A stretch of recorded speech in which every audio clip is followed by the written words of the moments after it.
Doña Ana Elena, bueno, ¿quién más para que nos pueda explicar cuál es ese avance que se ha venido dando? Porque parte de la estrategia de Casa Presidencial es que no es un modelo asistencialista, han venido insistiendo, ¿verdad?, en esta situación. Entonces, tal vez ese avance, doña Ana Elena, que se ha venido dando, tal vez explicárselo, contárselo a los costarricenses lo que se ha venido haciendo. Y bueno, la raíz de evitar el asistencialismo, que es una de las mayores críticas al modelo social de los países. Muy Así buenos es. días. Muy buenos días, muchas gracias por permitirme hablar de algo que nos apasiona tanto, que es precisamente la reducción y la eliminación de la pobreza extrema.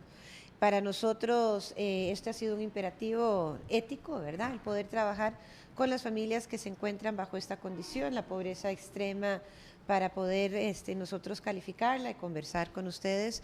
Son aquellas personas que tienen menos de $1.25 al día, son aquellas personas que no comen 3 platos de comida al día, que muchas de sus necesidades básicas se ven absolutamente insatisfechas, y esto es más o menos 92,000 familias en Costa Rica. El tener nosotros una estrategia diseñada de una forma bastante científica, con datos que nos llevan la evidencia a trabajar con ellos y que no haya filtraciones, quizás es uno de los primeros pasos para poder realmente de alguna forma pasarlos de esa estadía de pobreza extrema a pobreza. Al hablar de filtraciones, señora vicepresidenta, que ha sido uno de los problemas históricos, ¿verdad?, de los sistemas de asistencia a las personas de más escasos recursos, y es que muchísimos de esos dineros van a dar a manos de personas que no están dentro de ese Sí. margen. Así es. Nosotros encontramos al inicio del gobierno filtraciones, por ejemplo, en Avancemos, de un 30% que no iba a población que realmente la necesitaba. Uno dice, bueno, qué dicha poder ayudarle a otras personas. Sin embargo, como el dinero no alcanza, hay que priorizarlo y hay que darlo realmente a los que más lo necesitan. Y este es un dato que nos da tanto el Estado de la Nación como las encuestas de la Universidad de Costa Rica y algunos otros organismos que son bastante objetivos y certeros. Lo digo porque luego vienen y dicen que es que yo dije, no, yo no dije, yo realmente estoy parafaseando lo que nos dicen datos de personas que han estudiado esto a profundidad. Y nosotros sí realmente hemos logrado frenar ese tema de las filtraciones, porque ya tenemos una nueva forma de referir a estas familias. La forma de referir a estas familias es basada en la encuesta de hogares, son los datos que nos da el INEC, es una evidencia científica en donde hemos creado unos mapas sociales. El mapa social es un mapa en donde un teléfono inteligente me dice a mí, barrio por barrio, cuáles son las condiciones que están estas familias que viven ahí. Digamos, si son personas, familias jefeadas por mujeres, que es lo que mayoritariamente encontramos, o si son personas adultas mayores que no tienen acceso a la seguridad social, no tienen pensión tampoco, o si son personas con discapacidad que necesitan ser atendidas en una forma diversa. Entonces, en esos 75 distritos de mayor concentración de la pobreza que ustedes mencionaban, que eso es el 45% de la pobreza del país, en esos 75 distritos estamos trabajando con una modalidad diferente, que es no esperar a que las personas lleguen a las instituciones, sino las instituciones van a las personas. Existe la figura del cogestor social, y hago énfasis en el tema de la cogestión, porque el gestor de su propio desarrollo son las familias. El cogestor es una persona que llega con un entrenamiento específico a las casas de estas personas, hace un paquete a la medida de las necesidades que están siendo insatisfechas en estas familias, y además de hacer ese paquete, entonces asiste a una ventanilla única de referencia para que estas personas mejoren su calidad de vida.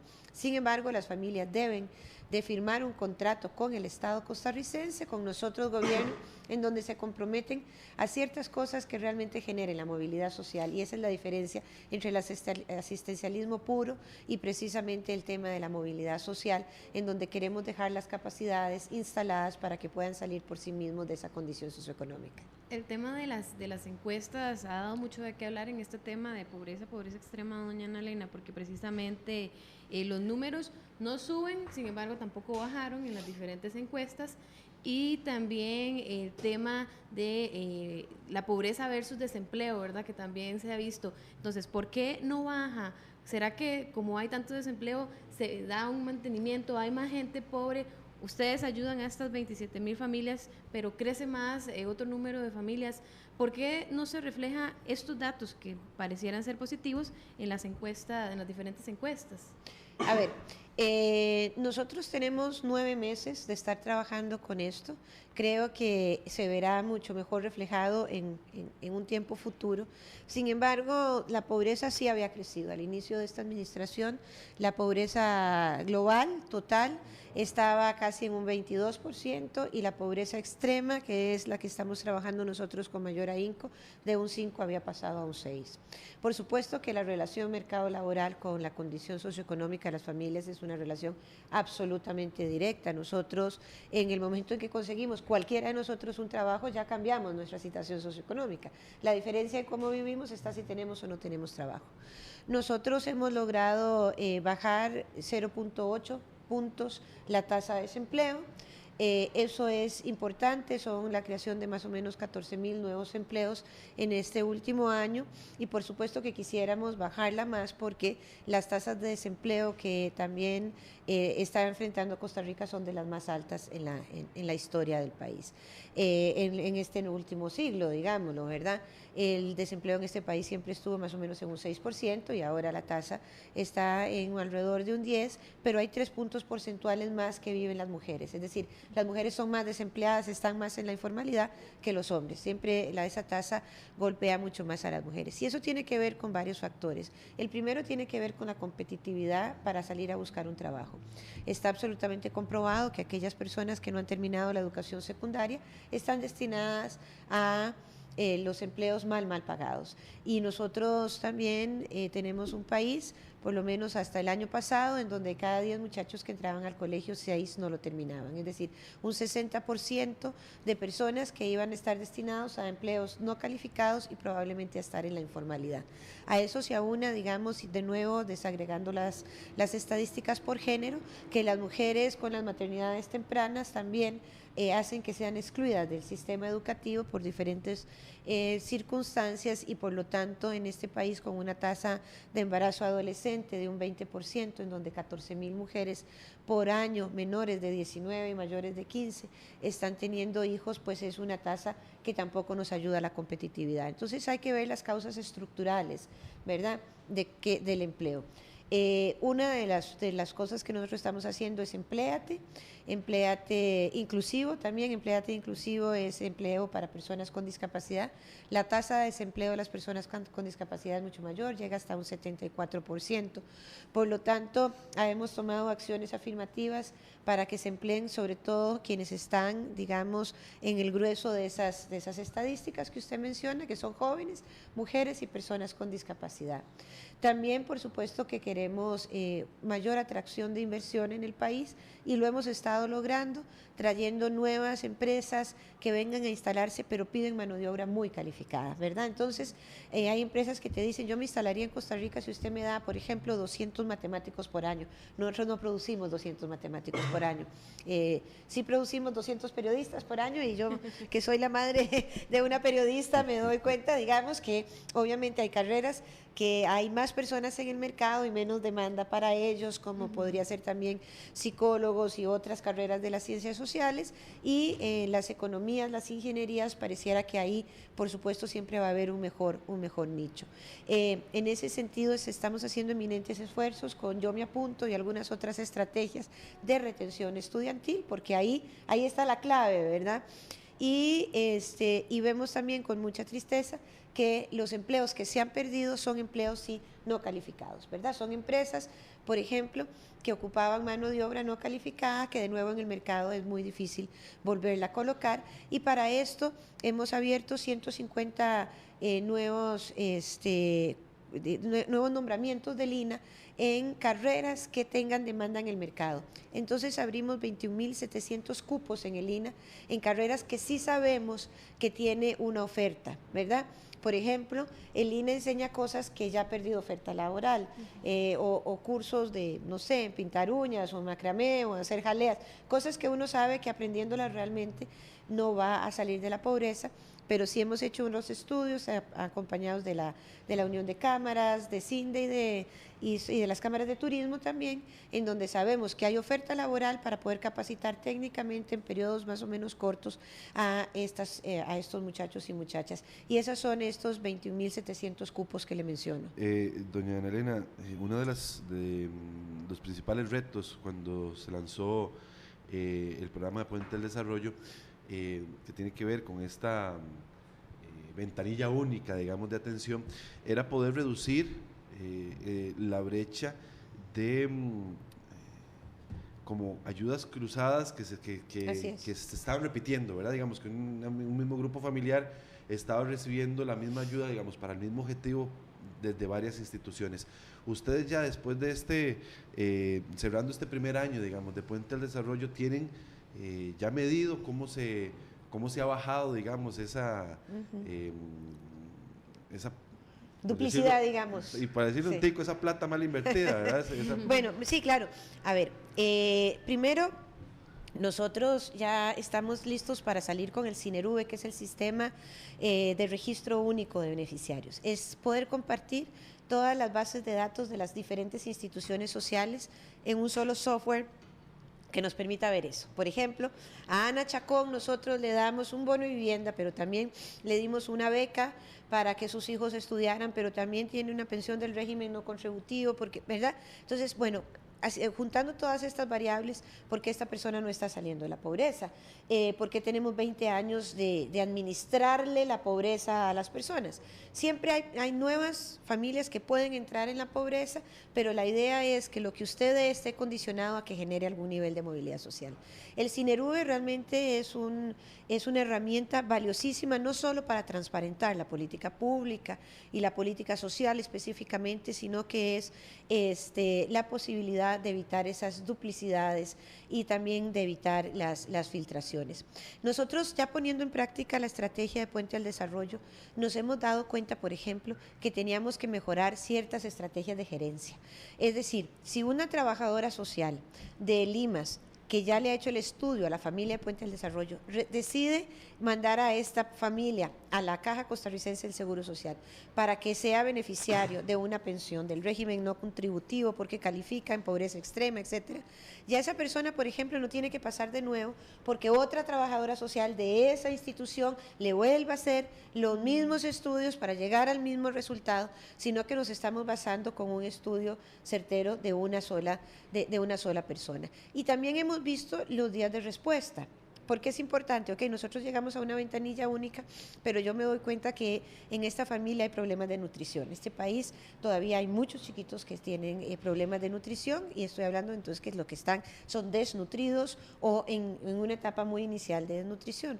Hay que referirlos al CENSINAI. Bueno, ¿cuántos días entre que la cogestora lo refiere al CENSINAI y el CENSINAI acoge a este chiquito?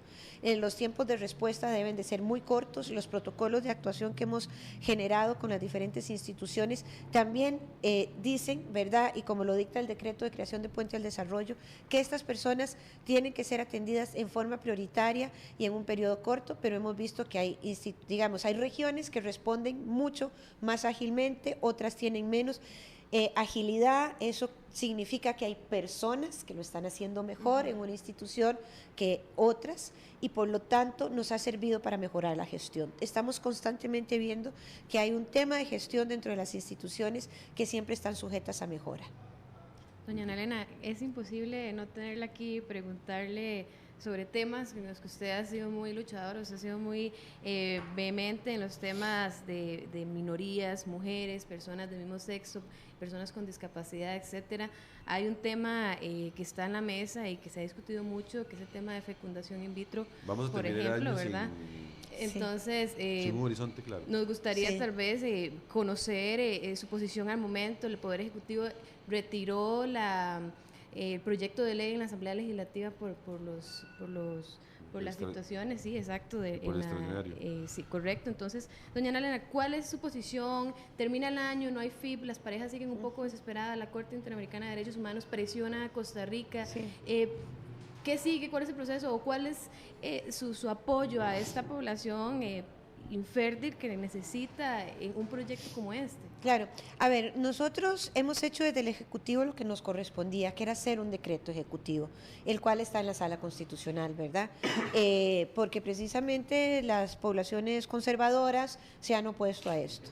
Entonces nosotros hemos demostrado que tenemos todo, pero absolutamente toda la voluntad política de cumplir con la Corte Interamericana de Derechos Humanos. Y esto yo quiero resaltarlo. Si nosotros no creemos en la sentencia de la Corte, entonces que las personas que no lo creen digan claramente que Costa Rica debe salirse del sistema interamericano de derechos humanos, porque no podemos estar acogiendo una sentencia porque nos gustó y la otra no porque no nos gustó, ¿verdad? Y un país que lo que tiene es el derecho internacional para la defensa, y nos lo hemos demostrado, de la soberanía, como también para la defensa de sus propios derechos humanos, no es un país que puede estar exento de estos organismos.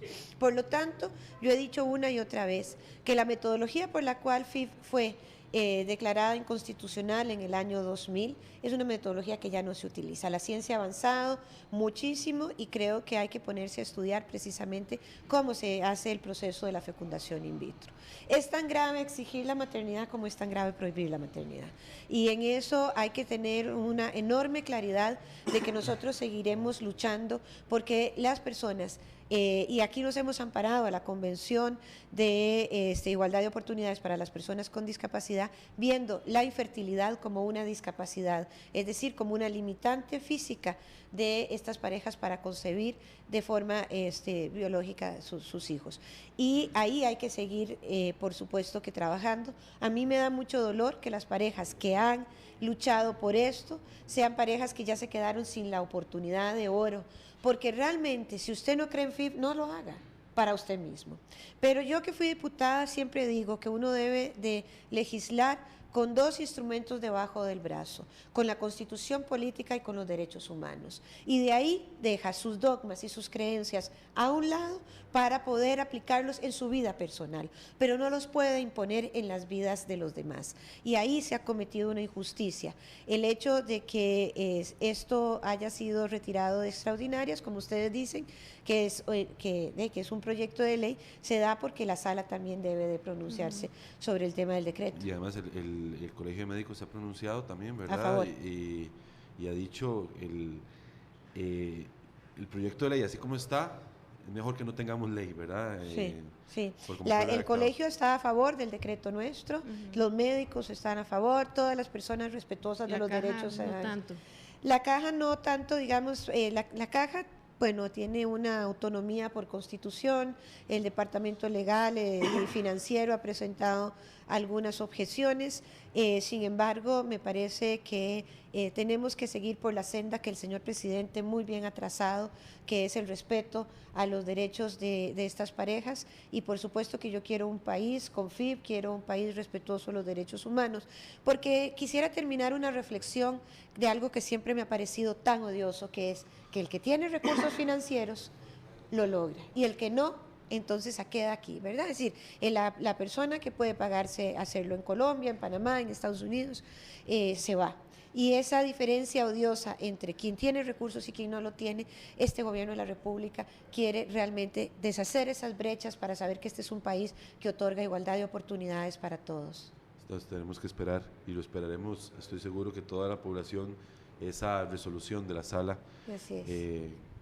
Que bueno, muchos expertos dicen que debería más bien decir no tenemos que pronunciarnos al respecto, sí, ya que hay un ente superior reconocido así constitucionalmente que es a quien le toca, que es a la Corte Interamericana. Eso esperaríamos, pero bueno, la Sala también, yo respetuosa de la independencia de poderes, realmente estaré a la expectativa, pero sí con una defensa firme, recta y de frente hacia que en este país se pueda hacer la fecundación in vitro. Muchísimas gracias. Estuvo con nosotros entonces la señora vicepresidenta de la República, doña Ana Elena Chacón, con quien tenemos que tratar más temas, pero... Sí, se nos queda pendiente, pero bueno, para enero, si Dios quiere. Ahí vendré también, claro que sí. Muchísimas gracias a ustedes. Son las 7:33 minutos, vamos a una nueva pausa informativa y ya regresamos.